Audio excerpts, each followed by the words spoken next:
तो hello friends, आज हमारे पास एक Redmi का Note 9 एक फ़ोन आया है। इसके अंदर प्रॉब्लम ये है कि ये लोगो से रीस्टार्ट मारता है और कई बार ये लोगो पे स्टक भी रहता है।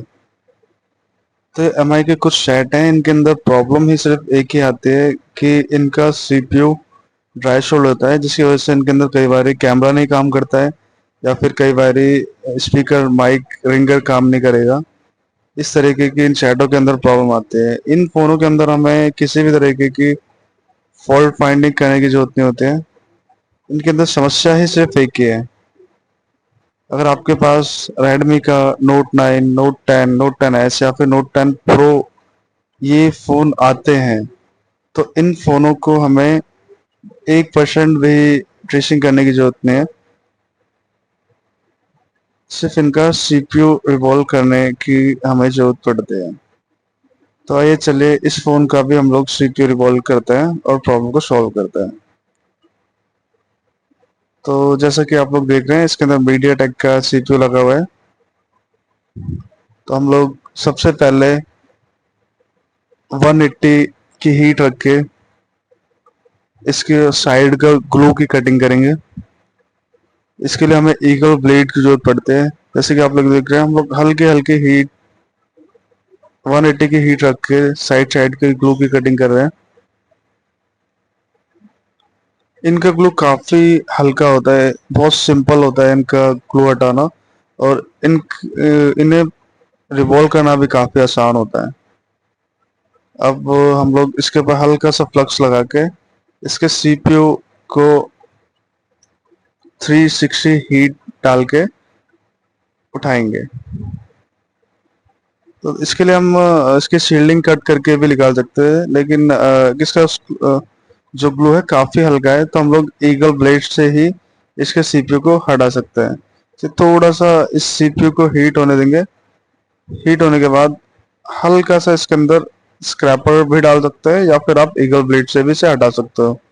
तो हमने इसके अंदर हल्का हल्का स्क्रैपर डाला है और देखिए सीपीयू एकदम निकल गया है। हम लोग सीपीयू निकाल रहे हैं तो साथ के साथ इसके यूएफएस आईसी को भी निकाल लेते हैं, क्योंकि हीट पड़ने की वजह से यूएफएस आईसी भी ड्राई शोल्ड हो जाती है।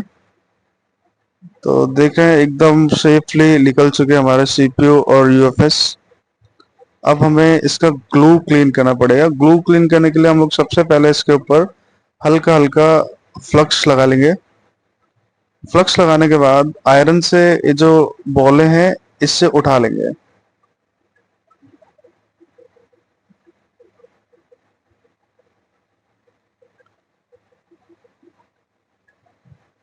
सबके अपने अलग अलग तरीके हैं, कोई इससे कोई फर्क नहीं पड़ता। ये एकदम सेफेस्ट तरीका है, आप लोग चाहो तो इस तरीके से भी काम कर सकते हो। देख रहे हो, ये जो हम लोग इसके ऊपर डिशोल्डिंग वायर चला रहे हैं, इसलिए चला रहे हैं ताकि जब हम इसका ग्लू को साफ करें तो बॉलें ना टूटे। खैर, जो ब्लैक पेस्ट शीट या फिर व्हाइट पेस्ट शीट बोर्ड होते हैं, इनकी कई बार बॉलें टूट जाती है, लेकिन इससे कोई फर्क नहीं पड़ता, हम लोग बॉलों को भी बना लेंगे। अब हम लोग इसका ग्लू क्लीन कर रहे हैं। ग्लू क्लीन करने के लिए अभी मैं ईगल ब्लेड का यूज कर रहा हूँ। ठीक है, हल्के हल्के हाथों से मैं इसका ग्लू को साफ कर रहा हूँ।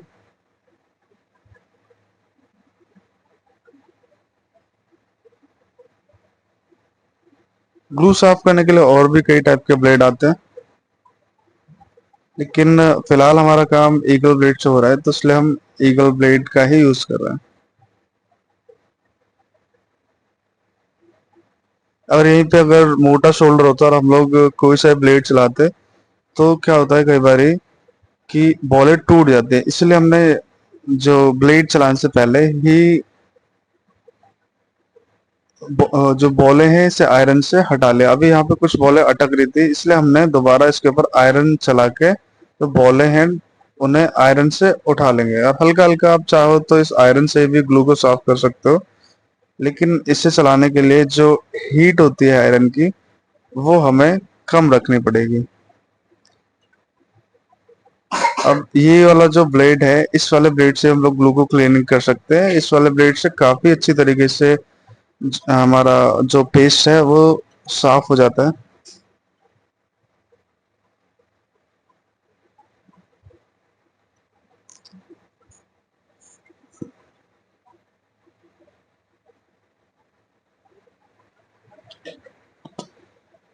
अब इसे बोर्ड को थोड़ा क्लीन कर लेते हैं ब्रश से, ताकि हम लोग को पता लग जाए कि कितना बोर्ड के ऊपर ग्लू रह गया है। देखिए अब काफी कम हमारा ग्लू रह गया है। अब हम लोग क्या करना है, थोड़ी सी पीपीडी को लेना है और जो पूरी की पूरी बॉल्स है इन पे हल्का हल्का चलाना है। इससे काफी फायदा हमें मिलता है। इससे एक तो बोर्ड पे जो बॉलें होती हैं लगी हुई, ये एकदम चमक जाती हैं। और जब हम लोग आईसी को बैठाते हैं तो प्रॉपर तरीके से बैठ जाते हैं। आप लोग देख रहे हैं जितनी भी खाली खाली बॉलें थी, वो सारी की सारी बॉलें एकदम चमकती जा रहे हैं।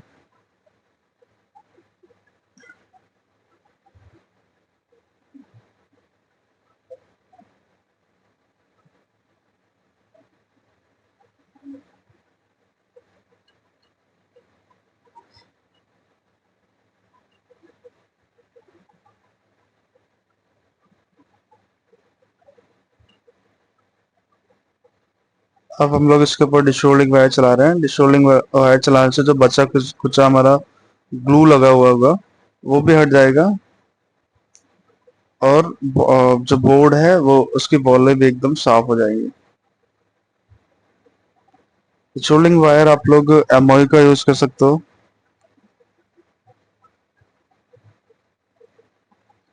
या फिर गुडविक का भी यूज कर सकते हो। दोनों के दोनों डिसोल्डिंग वायर सारे बढ़िया है, सिर्फ आपको चलाना आना चाहिए।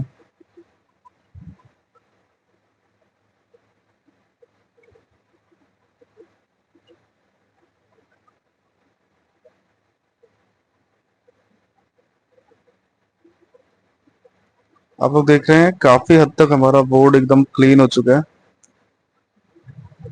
बस ये साइड साइड में थोड़ा बहुत ग्लू रह गया है। अब मैं इसे 4 नंबर के ब्लेड से हल्का हल्का हाथों से साफ कर दे रहा हूँ। ये जो बचा कुला कुचा ग्लू जो है, इसे चलाते वक्त थोड़ा सावधान रहना पड़ता है हम लोगों को, क्योंकि अगर इसे गलत तरीके से चलाओगे तो आपके प्रिंट डैमेज होने का डर रहता है।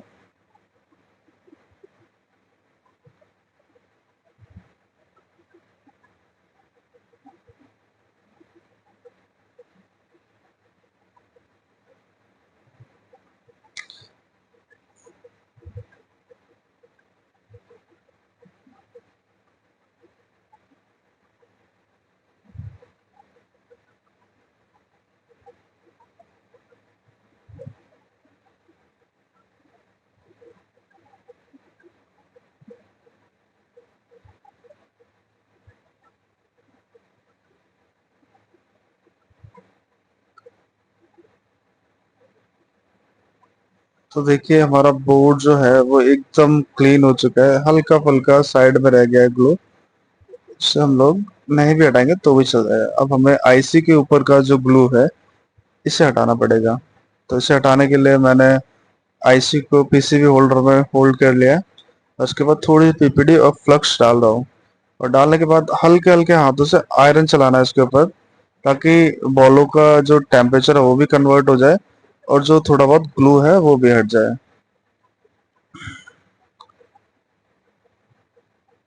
ये करने से जो ग्लू है वो काफी लूज हो जाता है और काफी अच्छे से साफ भी हो जाता है। अब मैं ईगल ब्लेड से ही ग्लू को हटा रहा हूँ।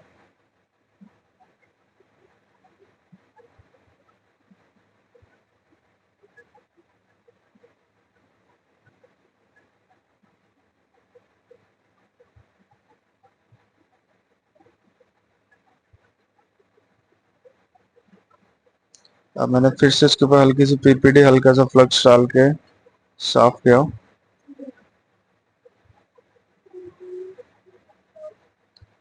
अब हमारे जो आईसीएस की बॉल है सारी सारी चमक जाते हैं।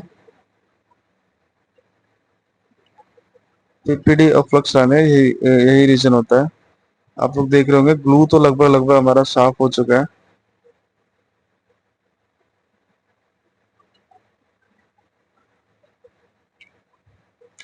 अब जो बच्चे कुछ बोल रहे हैं, इससे हम लोग मेटल वाला जो ब्रश होता है उससे गीला करके हल्का हल्का आईसी के ऊपर चलाएंगे, तो जो काली काली बॉलें हैं वो भी हमारे एकदम चमक जाते हैं। बाकी जो थोड़ा बहुत ग्लू है इसे भी हटा लेंगे हम लोग।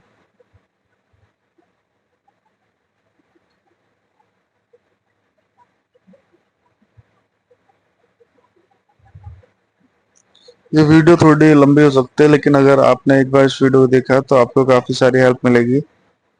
आप जो भी ये जो सेट होते हैं इन्हें इनके सीपीयू रिवॉल्व करने में आपको कोई प्रॉब्लम नहीं आएगी।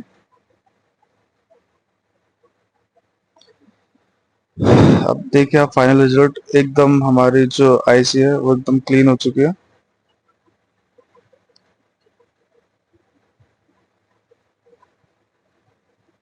इसी तरीके से एमएमसी को भी हम लोग साफ कर लेंगे।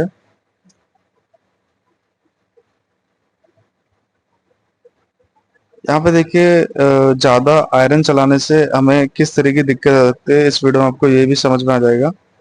अब देखिए यहाँ पे मैंने थोड़ा आयरन से ही साफ करने की कोशिश की तो हल्के हल्के यहाँ पे स्क्रैचेस पड़ गए आईसी के ऊपर। इसीलिए हमें ब्लेड का यूज करना चाहिए ग्लू हटाने के लिए, ज्यादा आयरन के ऊपर डिपेंड नहीं रहना चाहिए। खैर इनसे तो कोई दिक्कत नहीं है, इस पे हम लोग हल्का हल्का यूवी कर देंगे। और साथ में जो हल्के हल्के बॉल जो ट्रैक जो मिल गए हैं इसके ऊपर भी हल्का हल्का यूवी कर लेंगे।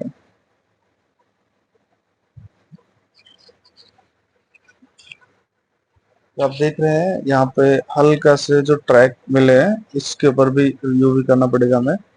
नहीं भी करते हैं तो भी हमारा बोर्ड ऑन हो जाएगा, लेकिन कई बार यहाँ पे क्या होता है बॉल हिट जाते हैं आपस में, जिसकी वजह से हमें आगे दिक्कत होती है। तो इसलिए हम पहले ही इस चीज को सावधानी बरतते हुए चलते हैं, पहले ही हम लोग जो ट्रैक है इनके ऊपर और यूवी ग्लू लगा लेंगे।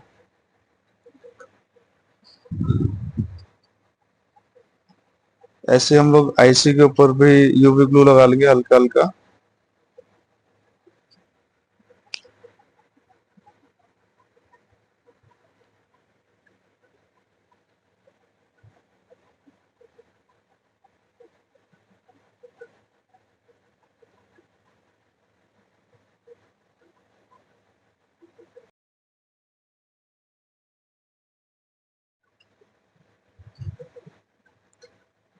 अब हमें दोनों के दोनों आईसी को रिवॉल्व करना है।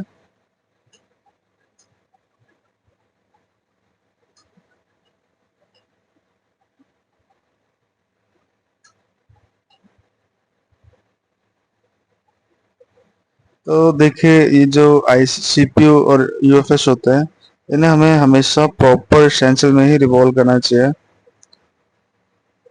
अगर हम लोग प्रॉपर में नहीं करते हैं, यूनिवर्सल में करते हैं, तो कई सारी दिक्कतें आती हैं, बॉल बड़ी हो जाते हैं। कई बार सीपीयू लगाने के बाद भी फोन ऑन नहीं होता, इसका एक रीजन ये भी है कि हम लोग प्रॉपर स्टेंसिल में काम नहीं करते हैं। और देखिए जो पीपीडी लगाने का तरीका है ये मेरा अपना खुद का है, क्योंकि जब भी हम लोग कई लोग क्या करते हैं उंगलियों से पीपीडी लगाते हैं। तो उंगली से पीपीडी लगाने का ना लगाने का रीजन ये है कि जो पीपीडी है इसमें कई सारे हार्मफुल केमिकल होते हैं जो कि हमारी बॉडी के लिए अच्छे नहीं होते हैं। इन केमिकल से कैंसर तक होता है। तो कोशिश करिए कि पीपीडी को हाथ से नहीं ब्लेड से ही भरिए और एक बार में भरिए, जैसे कि मैं भर रहा हूँ यहाँ पे इस तरीके से।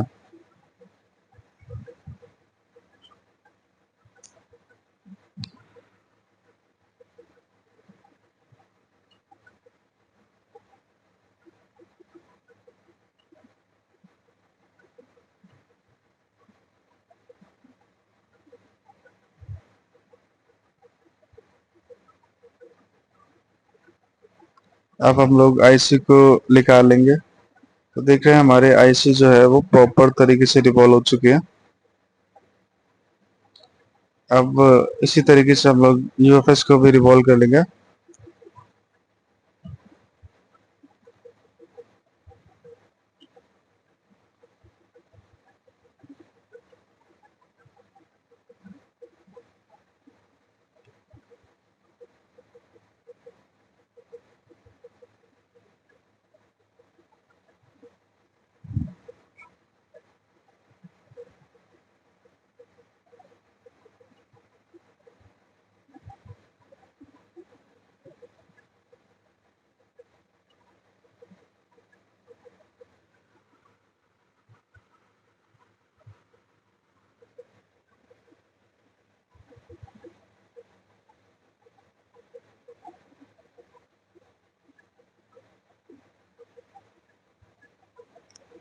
वीडियो थोड़ी ज़्यादा लंबी हो सकती है, लेकिन अगर आप इसे प्रॉपर तरीके से देखोगे तो आपको काफ़ी अच्छी नॉलेज मिलेगी।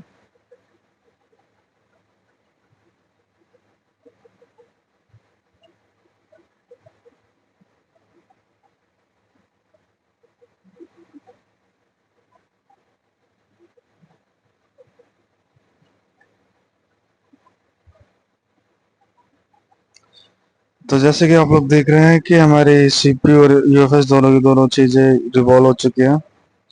अब हमें इसे बोर्ड के ऊपर फिक्स करना है।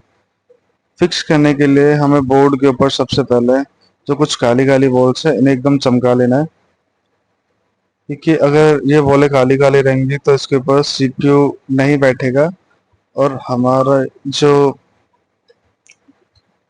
बॉल्स हैं वो अच्छे से नहीं चिपकेंगी बोर्ड में और फोन भी ऑन नहीं होगा।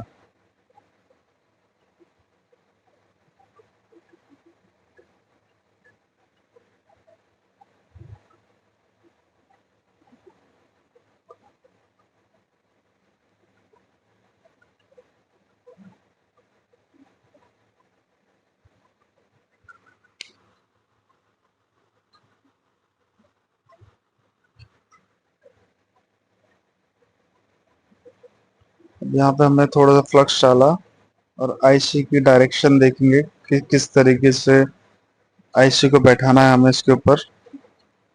और देखिए,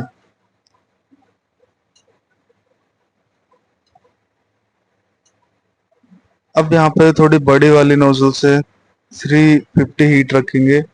एयर आप अगर आपके पास 861 है तो आप 60 रख सकते हो, और आपके पास 857 है तो आप 3 से 4 रख सकते हो। हीट दोनों एसएमडी में सेम ही रहेगी।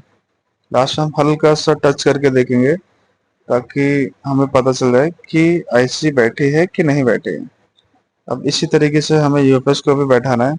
यूएफएस को बैठाने से पहले हम लोग जो काली काली बॉल है इसे चमका लेंगे एकदम,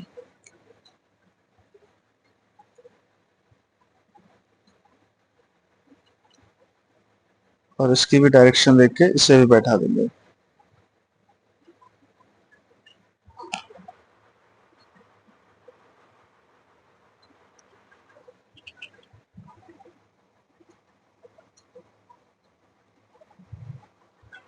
तो हमारा अब यूएफएस से बैठ गया है।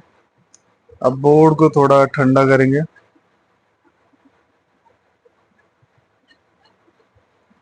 ठंडा करने के बाद तो ये चलिए इसे बोर्ड में फिक्स करके चेक करते हैं। तो जैसे कि आप लोगों ने देखा हमारा फोन प्रॉपर तरीके से एकदम ऑन हो चुका है। ये इसीलिए ये स्टार्टिंग मेन्यू पे इसीलिए आया क्योंकि इसमें ऑलरेडी किसी ने सॉफ्टवेयर किया था, लेकिन इन फोनों के अंदर ना तो सॉफ्टवेयर करने की जरूरत होती है, ना ही हमें इन्हें रीसेट करने की। कई बार लोग क्या करते हैं, इन्हें हार्ड रीसेट कर देते हैं या फिर सॉफ्टवेयर कर देते हैं, इसलिए इसके अंदर ये स्टार्ट मैंने पाया।